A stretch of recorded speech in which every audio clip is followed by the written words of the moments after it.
הלו מיס אמורס, מה שלומכם? אני מקווה שכולכם בטוב, ואני ממש מתרגשת כי זה הסרטון שלי הראשון כאן ביוטיוב. אז למי שלא מכיר אותי, אני אודל מזרחי, אני גיורת, גרה בישראל בערך כ8 שנים, באתי מדרום אמריקה, ויש לי מטרה מאוד גדולה. כבר לפני כמה שנים אני בעלת עסק, אני התחלתי בדרך של טיפוח ביופי, ואז בסוף הצלחתי לפתוח קליניקה משלי. גם נכנסתי לעולם האיפור קבוע וכולי, והבנתי מזה שאני מטפלת בנשים, שאני לא רק המקום הבטוח הזה כדי לשתף כל מיני חוויות חיים, אלא גם כן המקום הבטוח הזה מאיפה שהם יכולים לקחת כלים וליישם בחיים. כל הכלים האלה שאני בעצמי ניסיתי ויישמתי בחיים שלי באמת לייצר חיים הרבה יותר שמחים במשמעות הרבה יותר גבוהה. אלה אותם טיפים שנתתי ושראיתי שבמלא פעמים יכולו באמת לעזור לבן אדם שנמצא מולי לשפר איזשהו תחום בחיים מסוים. אז אני כאן בשביל לעשות את זה ולעשות את זה בגדול. נולד לי החלום של להיות גם לייב קואוץ' לנשים בישראל, וגם כן לעזור להם לייצר חיים עם משמעות. אף על פי כן שזה נראה שכולם כאן כבר יש להם מה לעשות והם עסוקים כל יום, אני רואה כמה מנותקים מעצמם. אז לכבוד החלום והמטרה הזאת שנולד לי, אני הצטרפתי לקבוצה קומנדו של יוסי לוי, אני יודעת אם אתם מכירים, אבל זה באמת מקום טוב כדי להתחיל משהו שהוא באמת מאפס, עם הדרכה טובה, עם מנטור ועזרה מטורפת, ואני מרגישה שבאמת הגעתי למקום מדהים. וכן, וכחלק מהקומנדו, אז קיבלנו את ההוראות, ואחד מהם היה להתקין בנו הרגל חדש של חגיגת ניצחונות כל יום חמישי. ומה זה אומר? חגיגת ניצחונות הוא כלי שהוא מטורף, הוא כלי שהוא באמת מאפשר לנו להרים את הערך העצמי שלנו לשמיים, איפה שהוא באמת צריך להיות.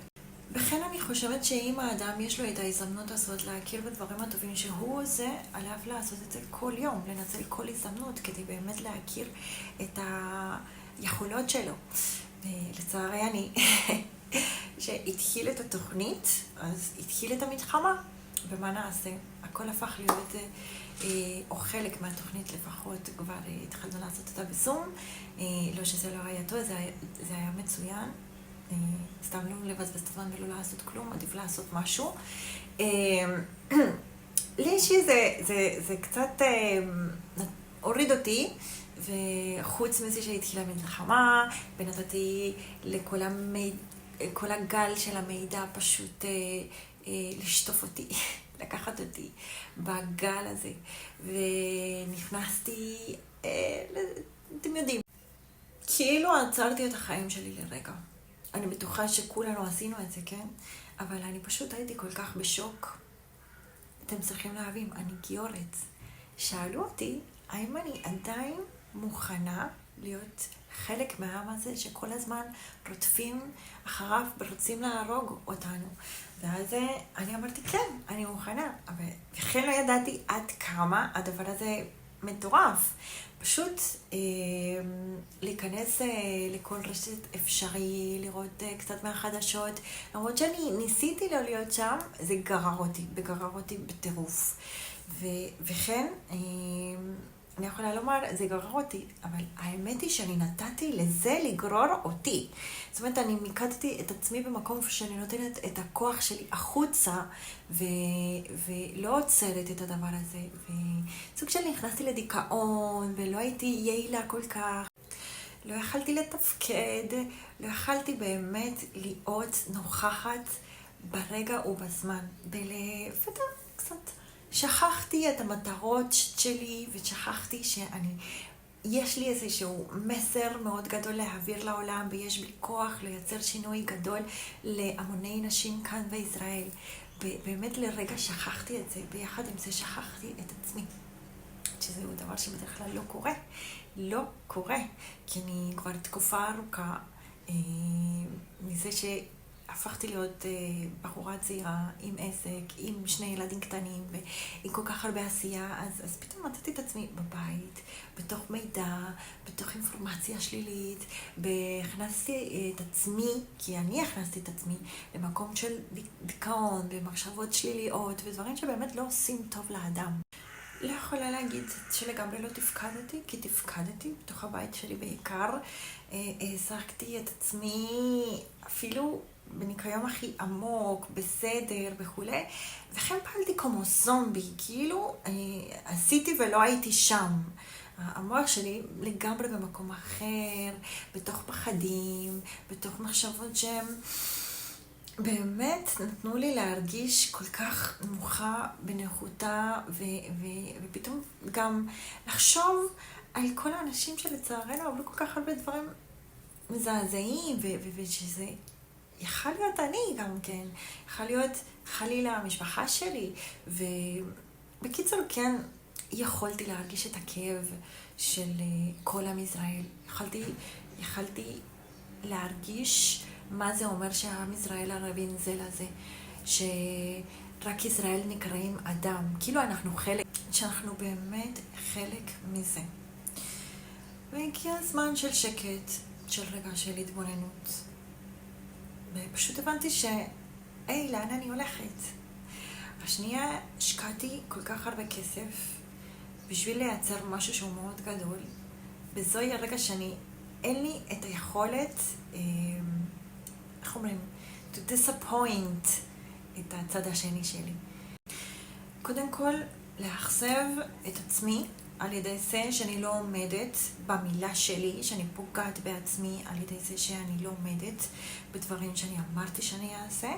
ודבר שני, אני פוגעת בצד השני, בבעלי, בסמכות שלו אליי, או באנשים שכל הזמן שמעו אותי לדבר על הדבר הגדול הזה שאני רוצה לייצר. ובעצם אמרתי, זה הרגע לעצור.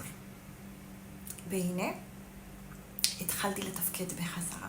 התחלתי לייצר סרטונים קצרים לרשתות פה ושם, התחלתי להעביר מסרים קטנים, התחלתי להיות הרבה יותר נוכחת בזמן וברגע עם הילדים שלי, עם הבעל שלי, התחלתי בחזרה לשמור על הבריאות הגוף שלי, על האכילה, על הפעילות גופנית, על התפילה, על המדיטציה, על התבוננות העמוקה, שזוהי בעצם מדיטציה, נשימות עמוקות, להכניס חמצן אל תוך הגוף ולהתחיל להרגיש טוב, ולא לאפשר לעצמי להיות שקועה בתוך המידע שלילי. אז במשך כל המסע הזה הבנתי גם אם אני אהיה שם שקועה בתוך המידע, או גם אם אני מחליטה לקום ולהמשיך לפעול למען החלומות והמטרות שלי, אז זו לגמרי החלטה. באמת שאני עדיין קשה לי להאמין שככה יש שנאה בעולם כלפי עם ישראל. ולגמרי אני גם מבינה שאנחנו, העם הנבחר, יש לנו תפקיד מאוד גבוה, וזוהי לשדר דוגמה אישית לעולם, אוקיי? אני לא יודעת אם אתם שמתם לב, אבל לפני המלחמה היה את כל העניין הזה של הפגנות בישראל וכולי, ועכשיו מה יש בחוץ? הפגנות כנגד ישראל, פרו-פלסטינאים וכולי. אז עלינו ללמוד שבאמת אנחנו משדרים כדוגמה אישי לעולם. עלינו לפעול בצורה הכי טובה והכי גבוהה שיש, כדי לשדר דוגמה אישית טובה. וכן אני בטוחה כבר זמן רב מרגישה את הקריאה הזאת על להתחיל להשתמש בקול שלי, בכלי הכי חזק שהקדוש ברוך הוא נתן לי. וכן כתוב שהכוח של ישראל נמצא בפה. לא רק בתפילה, אלא גם כן המילים שאנחנו מוציאים מהפה, זה אותן מילים שמייצרים מציאות. וזוהי דרך להגיד את הדברים. אני צריכה להיות בתדר הכי גבוהה שיש, כדי שאני אוכל לייצר דברים טובים, כן? על ידי מחשבה חיובי, יש עשייה חיובי, ויש רגש חיובי לאחר מכן. אז זוהי מעגל בריאה. יש אנשים שנמצאים במעגל אחרת לגמרי. אני הייתי שם, החלטתי לצאת משם. אני לא אעצור לרגע, גם אם יפול לשמיים. אני אמשיך לצעוק ולהביט את העיניים שלי אף ברק לשמיים. להאמין באמונה שלמה, שכל מה שהקדוש ברוך הוא עושה בעולמו הוא לטובה. גם אם אני לא יכולה לראות כלום, ואני רואה רק חושך, כי זה הטבעיות שלנו לפעמים, להסתכל רק על הצד הרע בכמה רע בחוץ. וכן עדיין זו היא החלטה. אם אני מתבוננת לעומק, יש סיכוי שאני אוכל לראות את התמונה השלמה, את האפשרויות האחרות שיש. וכן, אם אני לא סוגרת את העיניים, מסתכלת לפנימה, ואני רק מסתכלת מה קורה בחוץ, אני נותנת לכל הדבר הזה להשפיע עליי, ואז נתתי את הכוח שלי החוצה. את הכוח לצד הסדרה אחרה בעצם. אז הנה אני רוצה לשתף אתכם בדברים שעשיתי בהדרגה, שינויים קטנים, ושהיום מאפשרים לי להרגיש נפלא וכיף וטוב. להישאר בתדר גבוה, באמונה שלמה, שהכל בסדר, גם אם השמיים נופל. אז הנה, התמדתי בלהעביר את זמני חוט עם עצמי. כן, כן, עם עצמי. כי זוהי הדבר שמאפשר לי לגשת לכל דבר אחר, עם אנרגיות שונות לחלוטין, הרבה יותר כיפיות, לסיים אותם בהרבה פחות זמן. התמדתי לשים את הטלפון בצד, להתרחק מכל המידע, ולא לגלוש בין סרטון לסרטון, כי זוהי דבר שבאמת גונב לנו המון המון זמן. התמדתי להתפלל גם בבוקר וגם בערב, שזה מאפשר לי להתחבר עם הקדוש ברוך הוא, שהוא מקור של כל הטוב שאני יכולה ממנו לשוב אליי ולעולם גם כן. התמדתי בפרקטיקה של 10 דקות בהתבוננות עמוקה, ופרקטיקות של נשימות עמוקות, שהם מאפשרים לי להכניס חמצן לגוף שלי, ולהרגיש שאני חיה, ושעדיין יש לי המון מה לעשות בעולם הזה. עדיין יש לי הרבה מה לעשות, ולתת לאנשים, לעזור להם לחיות חיים הרבה יותר טובים עם משמעות. למי שאינו יודע מה זה התבוננות עמוקה, זוהי מדיטציה, או כמו שאומרים בעולם הברסלבים, התבודדות. ובעצם לשלב את כל זה עם טכניקות של נשימות עמוקות, שבאמת הם מדהימים ובריאים מאוד מאוד מאוד לנפש ולגוף שלנו. התמדתי בפעילות גופני. גם בימים האלה שהרגשתי שאין לי זמן, שאני עד כאן בדברים שאני חייבת לעשות, לא ביטלתי לפחות על 10 דקות של פעילות גופני. אני אישית אוהבת לעשות יוגה, אבל כמובן אני משלבת את זה עם כל מיני דברים אחרים, משקולות וכולי, רק כדי לחזק את הגוף שלי, ולא להסתובב כל היום עם הגב התחתון הזה שכואבת, שאני אין לי יכולת אפילו להרים את התינוק שלי או משהו כזה. אני בטוחה שהרבה מכם סובלים מהדברים האלה, ותאמינו לי שרק 10 דקות ביום יכול לפתור לכם את הבעיה. יכול לפתור לכם את הבעיה. לא צריך לחכות שתצטרכו ניתוח או כל מיני דברים בטריטמנטס אחרים כדי לשפר את הבריאות שלכם. הקדוש ברוך הוא נתן לכם יכולת לרפות את הגוף של עצמכם. רק צריך להתמיד על הרגלים בריאים. עוד משהו שהתמדתי, וזה לעולם לא הלך ממני, זה הניקיון והסדר, אוקיי? כמובן, בבית יש לנו ילדים קטנים, ולאחר שאת מנקה ומסדר את זה, אחרי 5 דקות עוד פעם מבולגן ועוד פעם מטונף, לא משנה. תמיד להקפיד לנקות ולסדר, גם בבית, גם במקום העבודה, ולא צריך לחכות ללכלך ושמישהו אחר ינקה. כי זה לא יודעת, זה לא הבית שלי, אז אני לא מנקה או לא מסדרת, או יש כאלה שאפילו, לצערנו, גם הבית של עצמכם לא. אני אומרת משהו, הסביבה הבאה אני נמצאת, הוא פשוט משדר את מה שיש בפנים, בתוכי. ואם אני רואה מקום שהוא מלוכלך, לא מסודר, יש בי את הדבר הזה שאני חייבת רגע לסדר, כי בעיניים שלי אני חייבת לראות נקי ומסודר. אני מלטשת את הרעיון. הסביבה שלנו היא משדרת את כל מה שיש בתוכנו. מה שיש לנו כאן בראש, אם הוא לא מסודר, אם אין רעיונות לא מסודרים, ואין לנו יכולת מחשבה טובה, או יכולת באמת לסדר ניהול הזמן, או דברים כאלה, אז זה אומר שמשהו בתוכנו לא מתפקד כמו שצריך. אז רק שתדעו שבאמת גם אהבת עצמי זה אומר להימצא בסביבה שהיא נקייה ומסודרת, אוקיי? אז זה עוד דבר שאני התמדתי כמעט תמיד כל החיים. יש פחות, תקופות שפחות, תקופות שיותר, וכמובן זה תלוי לפי הזמן, וכן גם אפשרי מאוד להביא מישהו פעם בשבוע שיעזור לנו בבית, וכמובן את הסדר משל עצמנו אנחנו לא תמיד אוהבים יותר. עוד משהו שהתמדתי לעשות זה קריאה. קריאה באמת, תקשיבו, זה פתח לי עולם חדש, נתן לי את האפשרות להכיר את עצמי לעומק, מה יכול לעבוד עבורי הרבה יותר טוב, כל מיני טכניקות של ניהול הזמן, כל מיני דברים שעוזרים לי להרחיב את הראייה לעולם ולכל מיני סיטואציות וחוויות חיים שקורים לנו יום יום.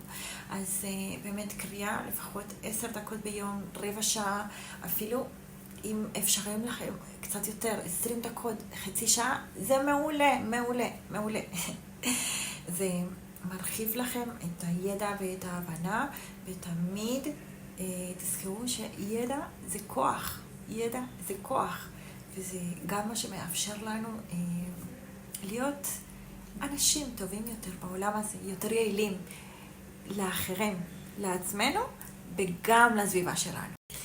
כמובן, השבוע גם כן העליתי כמה סרטונים של כל מיני כלים וטיפים שיכולים ככה לעזור לנו להרים את המורל או להבין איפה אנחנו צריכים להתמקד בחיים כדי שנוכל להתרחב בצורה טובה ומשמעותית, כדי שנוכל להשפיע על העולם דברים טובים. העליתי גם סטוריז מדי פעם ואת הדברים שאני עושה ולמה אני עושה אותם, וכמובן שוב כי אני באתי מעולם אחר, מאיפה שאף פעם לא הרגשתי שייכת, וכן מהעולם הזה הבאתי מלא ידע והבנה שאני בטוחה שזה יכול לעזור להמוני נשים בישראל, בעצם את כל חוויית חיים שלי, ואיך בעצם למרות כל הנפילות, למרות כל הקשיים, הצלחתי בעזרת השם, כן? הצלחתי להגיע לישראל ולייצר לעצמי חיים חדשים עם משמעות מאוד, מאוד גבוהה. החלום שלי, לחיות שמחה תמיד. זה לא משהו שקורה, הוא שבא בקלות. ובמהלך כל השנים האלה, כמובן, יש עוד הרבה דברים, וזה בעזרת השם ניתן לסיפורים בסרטונים אחרים. רק לסיים את הסרטון הזה. בטח הרבה מכם שואלים או אומרים על עצמכם, אי אפשר לעשות את כל מה שהיא עושה, אני אישה עובדת, אז בעזרת השם אני אספר לכם איך גם כן אפשר לעשות את זה תוך כדי שאת אישה עובדת, או כמוני שיש לה עסק ופועלת ועובדת בו. אז יאללה. כדי שנוכל להמשיך לייצר את הסרטונים האלה, בהם אתם תלמדו בעזרת השם את כל הסודות והטיפים שמאפשרים לי לחיות חיים עם משמעות ולהרגיש נפלא כל יום. תזכרו ללחוץ על הכפתור הזה של להירשם לערוץ שלי וללחוץ על הפעמון, ככה תוכלו לקבל הודעה כל פעם שנעלה סרטון חדש. נתראה בהקדם. שבת שלום ומבורך.